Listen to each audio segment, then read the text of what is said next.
Welcome to my channel.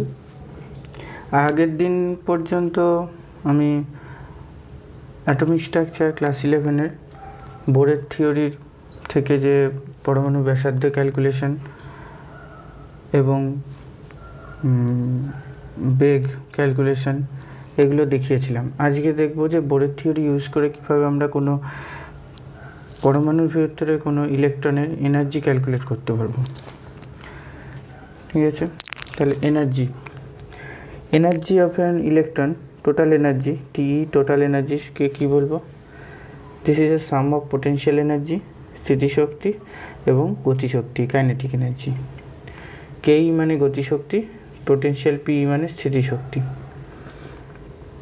এখন আমি জানি কেই মানে গতিশক্তি, যেটা সেটা কি? গতিশক্তি সমান সমান আমরা জানছি হাফ mv স্কয়ার।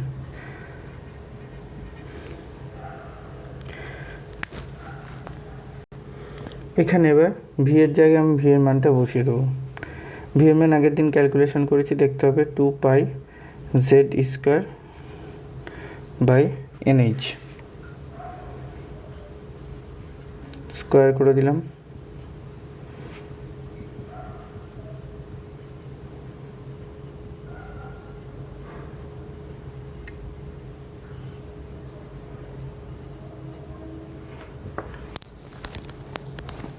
আচ্ছা, এবার এটাকে কেমনভাবে লিখে সাজাচ্ছি দেখা যাক। হয়ে গেছে, এটাকে কেমনভাবে লিখে সাজাচ্ছি দেখা যাক। M 4 pi square Z square into Z square by এখানে এম আছে by N square H square. তাহলে দেখি N square H square by 4 pi square Z square M, এটা কিসের ভ্যালু? আর। এই টোটালটা হচ্ছে আর এর ভ্যালু, কিন্তু আরটা উল্টে আছে মানে নিচে আছে। তাহলে এটা সমান সমান আমি কী লিখতে পারবো? K equal to half of Z square by R, মানে জেড স্কোয়ার বাই 2r। বোঝা গেছে? গতিশক্তি বেরিয়ে গেল। এবার স্থিতিশক্তি বার করবো, দিয়ে দুটো যোগ করব। তাহলে দেখা যাক এবার স্থিতিশক্তিটা কী। এবার স্থিতিশক্তি পোটেনশিয়াল এনার্জি। পোটেনশিয়াল এনার্জি কি? কোনো একটা চার্জ পার্টিকেল কোনো একটা ফিল্ডে আছে, ইলেকট্রিক্যাল ফিল্ডে। মনে করলাম এই একটা অ্যাটম, এইটা একটা ফিল্ড, পজিটিভ চার্জ ফিল্ড। একটা চার্জ পার্টিকেল ইলেকট্রনকে আমি ইনফিনিট ডিস্টেন্স থেকে ওই ফিল্ডে আনবো।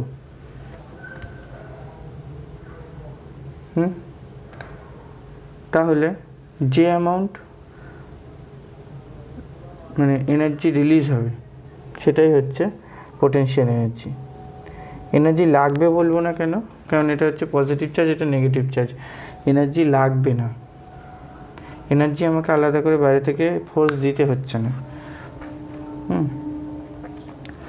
ঠিক আছে, এটা যদি নেগেটিভ হতো তাহলে আনতে যে পরিমাণ ফোর্স দিতে হতো সেটা পোটেনশিয়াল এনার্জি হতো, কিন্তু এখানে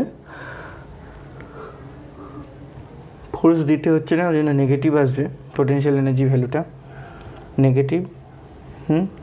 ভ্যালুটা একেবারে লিখে দিচ্ছি জেড স্কোয়ার বাই আর। একটা ডিটেল ক্যালকুলেশনের পরে এটা আসে, সেই ক্যালকুলেশনটার জন্য আমাদেরকে ইন্টিগ্রেশন শিখতে হবে বা সমাকলন বিদ্যা, তাই জন্য আমি সরাসরি এরকম লিখলাম। এবার টোটাল এনার্জি মাইনাসটা কি ইন্ডিকেট করছে? যে এই যে মানে এনার্জিটা রিলিজ হচ্ছে, পোটেনশিয়াল এনার্জিটা। তাই total energy is equal two kinetic energy plus potential energy. Potential এনার্জির জায়গায় ভ্যালু বসালাম, কাইনেটিক এনার্জি হচ্ছে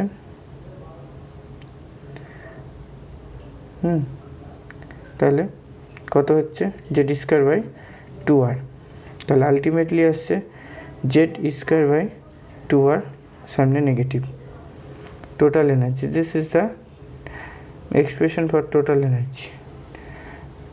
এখন কি করতে পারি? আমি আর এর জায়গায় ভ্যালুটা পুট করে দিতে পারি, আর এর ভ্যালুটা পুট করে দিতে পারি।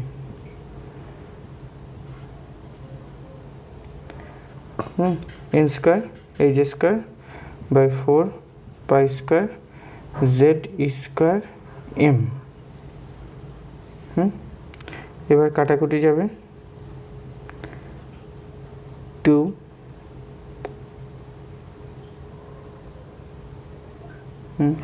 তাহলে কী যাচ্ছে minus two pi square Z square e to the power four M by N square H square N square H square. আচ্ছা, এইটা হচ্ছে টোটাল এনার্জির এক্সপ্রেশন। আগেরটাও ছিল ওরকমভাবে করা হতো, এখানে শুধু আর এর জায়গায় ভ্যালুটা বসালে এইটা হয়ে যাচ্ছে।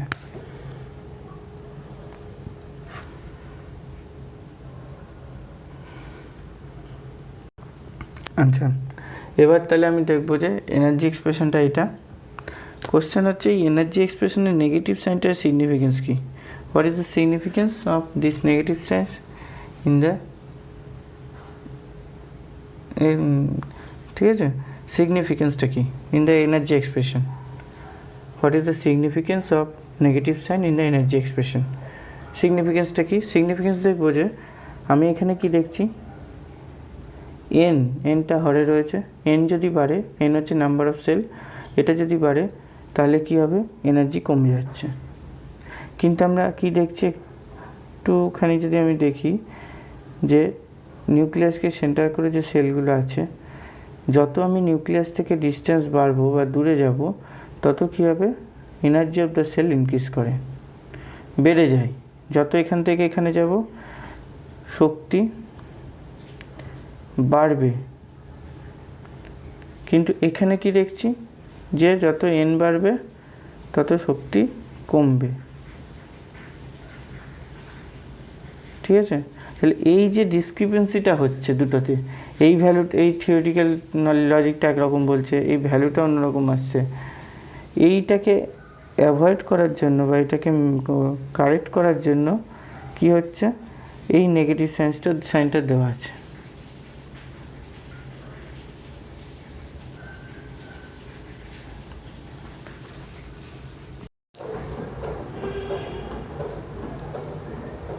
এইটা ছিল, এটা হচ্ছে এনার্জি এক্সপ্রেশন। এবার আমি মনে করছি একটা electron N equal to N one থেকে N equal to N two, মানে এন ওয়ান থেকে এন টু কক্ষপথে লাফালো। অবভিয়াসলি ধরে নিচ্ছি N two is greater than N one. So what will happen, কী ঘটবে?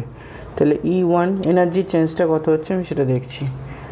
যে কোনো একটা অ্যাটমের ক্ষেত্রে Z square M E to the power four by N হচ্ছে N one square H square, E N two সেমভাবে two pi square Z square M E to the power four by N two square H square. এবার কি change of energy del E, আমরা কি জানি final minus initial করি, E N two minus E N one, সেটা সমান করলে কি আসছে, ও মাইনাস সাইনগুলো এখানে বসবে, ওটা মিস্টেক হয়েছিল, মাইনাস সাইন বসবে। তাহলে এখানে করলে কি হচ্ছে, ই এন টুটা আগে আসছে, ই এন ওয়ানটা পরে আসছে, ই এন ওয়ানের আগে মাইনাস আছে, এই মাইনাসে প্লাস হচ্ছে। তাহলে আমি কি লিখতে পারি, two pi square Z square M E to the power four by N two square H square plus two pi square Z square M E to the power four by N one square H square. আমি এটাকে আগে লিখব, দিয়ে আমি কি common নিচ্ছি, two pi square Z square M E to the power four by H square common নিয়ে N ওয়ানটাকে আগে লিখছি, one by N one square minus one by N two square.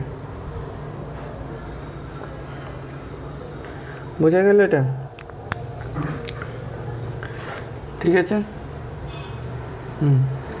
এবার আমি মুছবো, এটাকে মুছে দিই, তো দেখছি কি লিখলাম।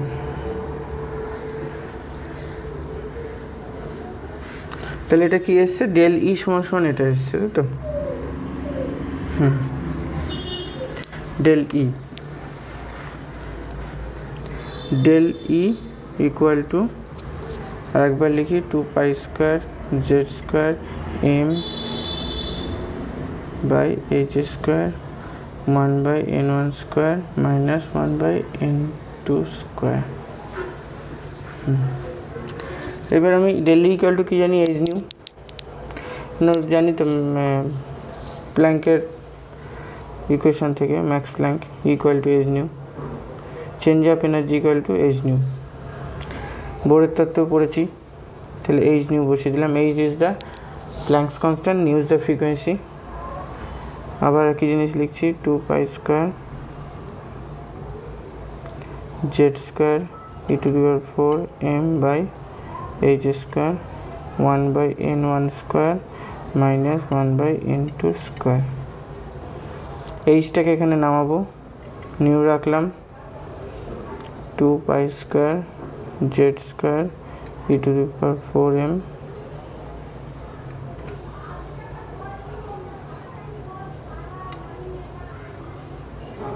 হয়ে গেল। এবার আমরা কি জানি, কোনো লাইটের মানে কোনো ওয়েভের ভেলোসিটি যদি সি হয়, ওয়েভের ভেলোসিটি সি, ল্যামডা হচ্ছে ওয়েভলেন্থ, আর ফ্রিকোয়েন্সি যদি নিউ হয়, তাহলে কি ইকুয়েশনটা কি, C equal to nu lambda, এটা হচ্ছে রিলেশন। তরঙ্গ দৈর্ঘ্য, তরঙ্গের বেগ আর কম্পাঙ্কের মধ্যে সম্পর্ক, C equal to nu lambda, তরঙ্গের বেগ সমান সমান কম্পাঙ্ক গুণ তরঙ্গ দৈর্ঘ্য। তাহলে এখানে নিউ ইকুয়াল টু কী লিখবো, C by lambda. C by ল্যামডাটা এখানে বসিয়ে দেবো নিউয়ের জায়গায়। একই জিনিস লিখছি। আচ্ছা, এখানটায় আমি, তোমরা পরের লাইনে করবে, আমি এখানটাতে মুছে বসিয়ে দিচ্ছি। একই জিনিস লিখবো তো, সি বাই ল্যামডা হলো। সি বাই ল্যামডা লিখলাম। পরের লাইনে কী করবো, সিটাকে এখানে মাল্টিপ্লাই করব, করতে থাকো। পরের লাইনে সিটাকে এখানে মাল্টিপ্লাই করব, তাহলে কী দাঁড়াচ্ছে, 1 by lambda equal to 2 pi square Z square e⁴ m by H cube C 1 by n1 square minus 1 by n2 square. হয়ে গেল এটা। এবার কি,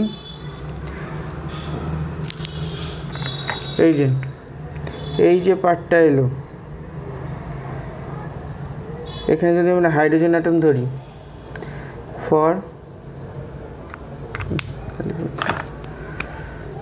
যদি মনে করি for hydrogen atom,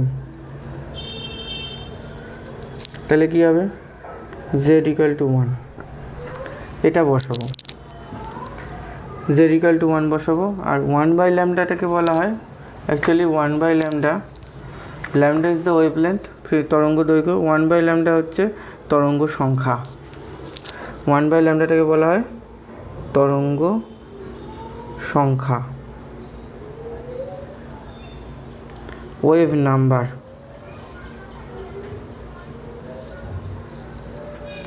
wave number এর ইউনিট কি, তরঙ্গ দৈর্ঘ্যের ইউনিট কি, সেন্টিমিটার। তাহলে 1 বাই সেন্টিমিটার মানে কি, সেন্টিমিটার ইনভার্স বা metre inverse or metre inverse unit. ঠিক আছে, যাই হোক, 1 বাই ল্যামডাটাকে আমরা কী দিয়ে ডিনোট করব, এটা উপরটা মুছে দিই, দিয়ে লিখছি হাইড্রোজেনের জেডের জায়গায় 1 বসাবো, দিয়ে 1 বাই ল্যামডাটাকে আমি করছি।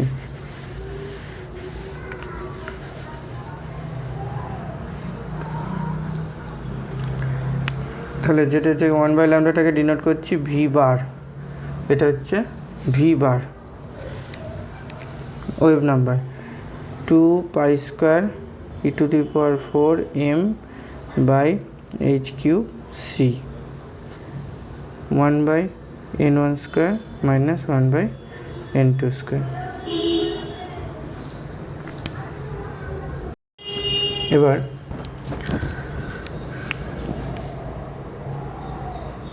এবার এইটাকে বলা হচ্ছে RH, আর রিডবার্গ ধ্রুবক, n1 square minus 1 by n2 square. এটা হচ্ছে রিডবার্গ ধ্রুবক।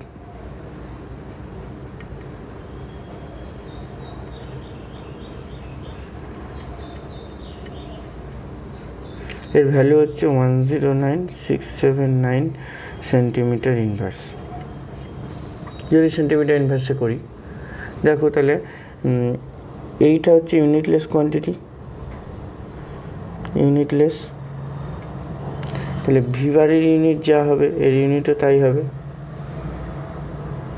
তাই তো বোঝা যাচ্ছে। ভিবারের ইউনিট কী বললাম, সেন্টিমিটার ইনভার্স আর মিটার ইনভার্স, তাহলে এর ইউনিটটাও সেন্টিমিটার ইনভার্স আর মিটার ইনভার্স হবে।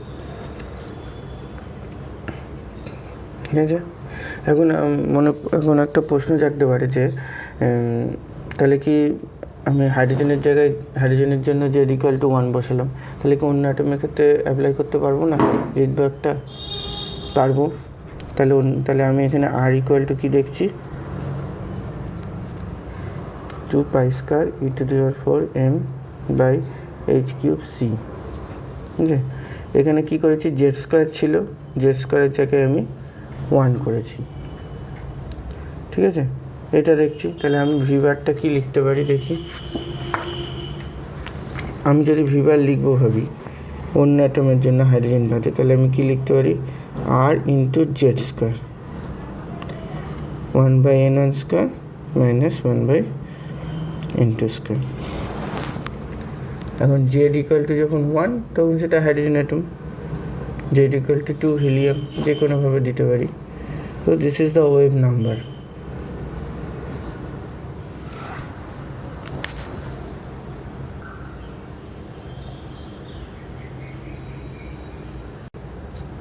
হয়ে গেল।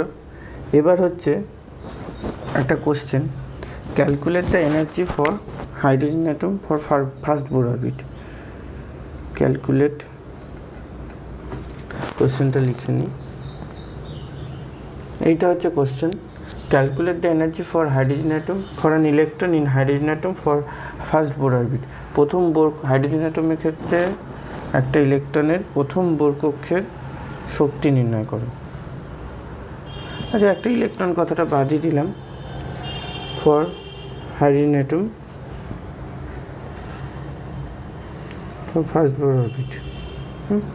সো ফার্স্ট বোর হাইড্রোজেন অ্যাটমের ফার্স্ট বোর অরবিটের শক্তি, ব্যাপারটা একই যদিও।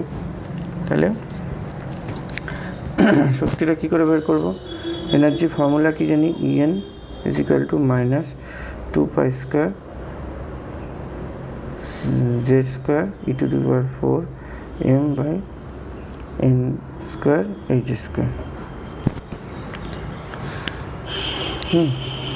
এইটা গেল এটা। এবার hydrogen atom, so z equal to 1 put করবো, n ইকুয়াল টু 1, প্রথম বোর ফার্স্ট বোর অরবিট বলা হয়েছে, তাহলে E is equal to minus 2π² e⁴ m by h²। এই ভ্যালুগুলো যদি পুট করা হয়, তাহলে এই ভ্যালুটা আসে -13.6 ইলেকট্রন ভোল্ট।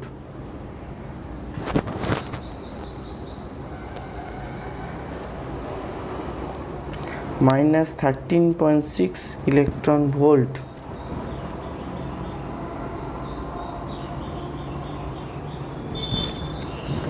তাহলে হাইড্রোজেন অ্যাটমের ক্ষেত্রে প্রথম বোর অরবিটের শক্তি হচ্ছে -13.6 ইলেকট্রন ভোল্ট। হাইড্রোজেন অ্যাটমের ক্ষেত্রে বের করা হলো। এবার আমি তাহলে একটা জেনারেলাইজ ফর্মুলা করতে চেষ্টা করছি। En ইকুয়াল টু কী জানলাম, -2π² z² e⁴ m by h² n² h²।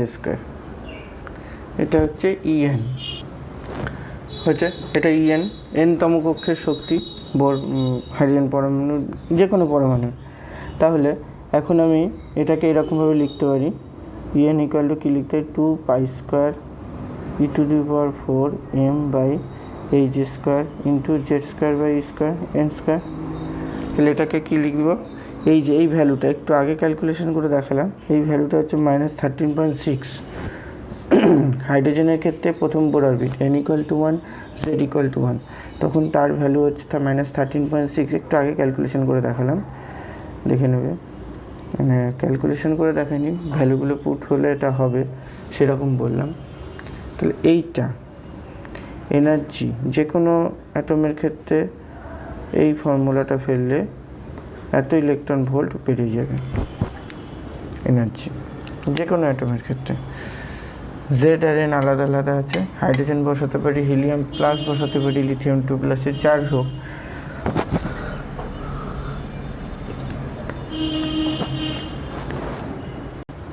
দেখি এই ফর্মুলাতে কতগুলো এনার্জি বার করব, বুঝলাম।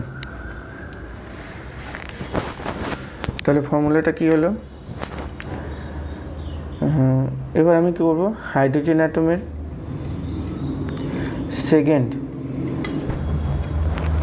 বোর কক্ষ, হাইড্রোজেন অ্যাটমের সেকেন্ড বোর কক্ষের এনার্জি।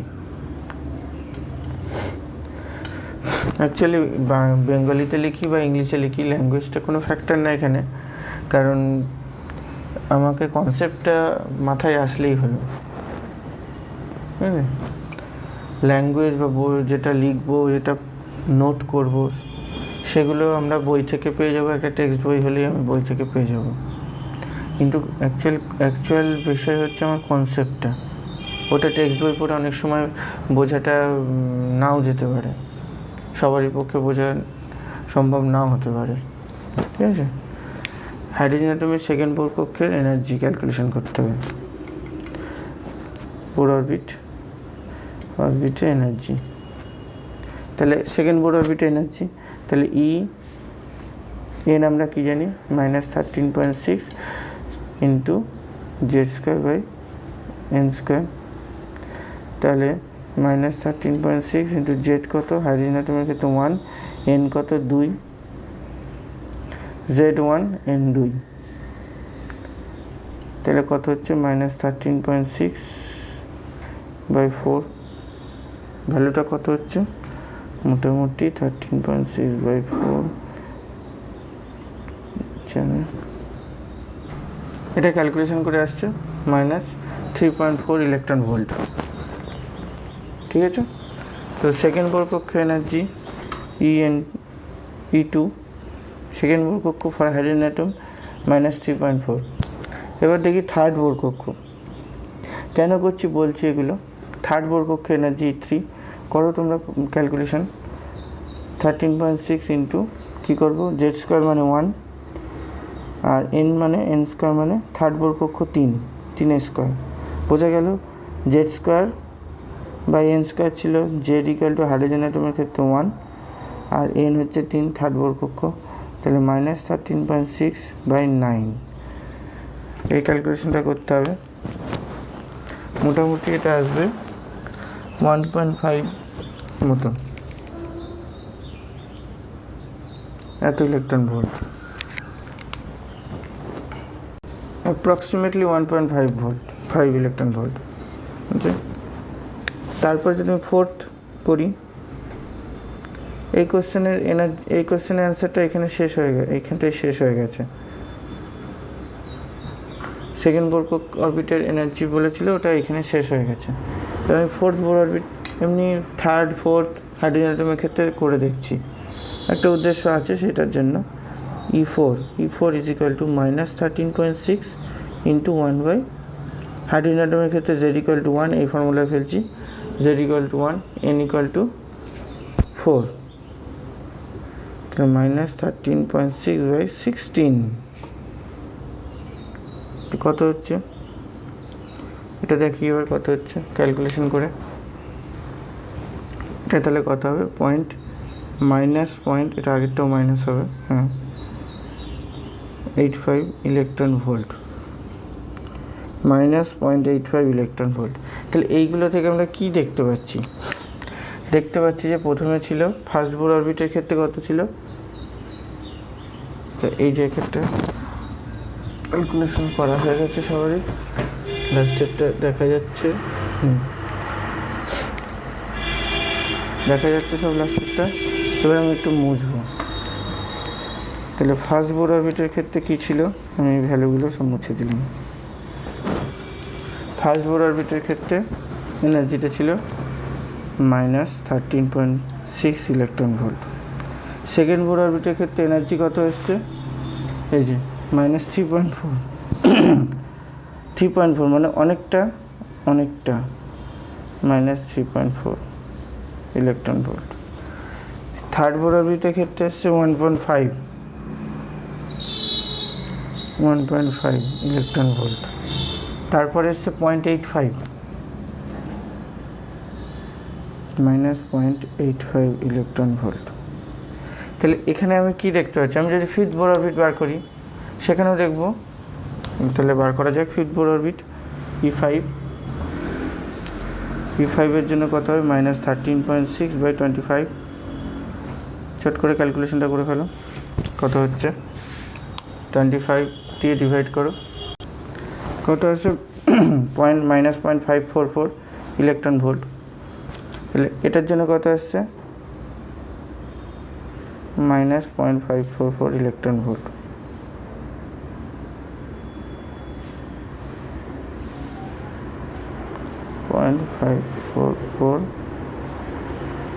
ইভি। তাহলে এগুলো করার মানে কি, উদ্দেশ্যটা কি? এগুলো করার উদ্দেশ্য হচ্ছে আমার দেখানো যে দেখি প্রথম সেল আর দ্বিতীয় সেলের মধ্যে এনার্জি গ্যাপ এতটা, যত আমি সেল উপরে উঠছি হায়ার এনার্জি সেলে যাচ্ছি তত কী হচ্ছে, এনার্জি গ্যাপ ডিক্রিজ করছে। হ্যাঁ, এবার ফার্স্ট কথা, হায়ার এনার্জি সেলে যাচ্ছি কি আদৌ, সেটা কি বোঝা যাচ্ছে? ফার্স্ট সেলে কত ছিল এনার্জি, 13.6 মাইনাস। সেকেন্ড সেলে কত ছিল এনার্জি, -3.4। তাহলে এনার্জিটা ইনক্রিজ করলো না? আগে নেগেটিভ ভ্যালু আছে, অবশ্যই লক্ষ্য করবে তোমরা, আগে নেগেটিভ ভ্যালু আছে। তাহলে এই দুটোর মধ্যে কোন ভ্যালুটা বেশি? অবভিয়াসলি -3.4 বেশি। তার উপরে যেটা উঠছে সেটা হচ্ছে কি -1.5, আস্তে আস্তে ভ্যালুটা ইনক্রিজ করছে।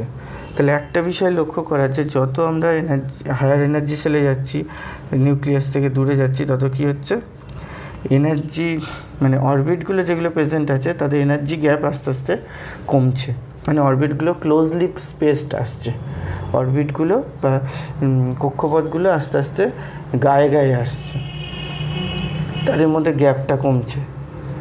যত হায়ার এনার্জি সেলে যাচ্ছি তত কক্ষপথগুলোর মধ্যে গ্যাপ কমছে, অরবিটগুলো খুব ক্লোজলি স্পেসড হচ্ছে। এখন আমি দেখব এই সেলগুলো, এইরকম এনার্জি লেভেলগুলো পেলাম। এখন দেখব যে ইলেকট্রন যদি n=1 থেকে n=2 যায়, লাফায়, তাহলে এনার্জি অ্যাবজর্ব করবে, কত অ্যামাউন্ট অফ এনার্জি অ্যাবজর্ব করবে সেটা কি করে পাবো, এই যে এনার্জি গ্যাপটা, এই যে এনার্জি গ্যাপটা সেই অ্যামাউন্ট এনার্জি অ্যাবজর্ব করবে। তার মানে সেটা কত, তা হচ্ছে -13.6, এই ডিফারেন্সটা কোথায় গেছে, -3.4 -13.6, তাহলে কত হচ্ছে, -3.4 + 13.6 10.2 প্লাস এত electron volt, plus means energy absorb হয়েছে। তাহলে এই অ্যামাউন্ট, এইখানে একটা ইলেকট্রন আছে, সেটা যদি এই অ্যামাউন্ট অফ এনার্জি অ্যাবজর্ব করে তাহলে সে n=2 যাবে। এবার আমি বলছি যে n=4 একটা ইলেকট্রন আছে, সে n=1 নামবে, তাহলে কী হবে, এনার্জি রিলিজ করবে হায়ার অরবিট থেকে লোয়ার অরবিটে নামলে। How much of energy will be released or emitted, সেটা হচ্ছে আমি এখানে এটাকে এনার্জি দেব তবে ও যাবে, আর এখান থেকে এনার্জি রিলিজ হবে। তাহলে এই গ্যাপটা যতটা ততটা সে পেয়ে যাব। তাহলে সেটা কি করে ক্যালকুলেশন করব, এই গ্যাপটা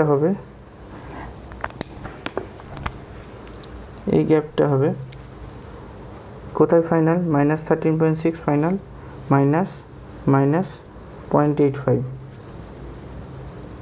কত হচ্ছে, -13.6 + 0.85, এই ভ্যালুটা যা হবে, এত ইলেকট্রন ভোল্ট এনার্জি ওই ইলেকট্রনটা তখন এমিট করবে যখন নামবে। তাহলে এইখান থেকে আমি বুঝতে পেরে যাচ্ছি যে কোনো ইলেকট্রন যখন এক জায়গা থেকে অন্য জায়গায় জাম্প করবে তাহলে কত অ্যামাউন্ট অফ এনার্জি রিলিজ করবে আর অ্যাবজর্ব করবে।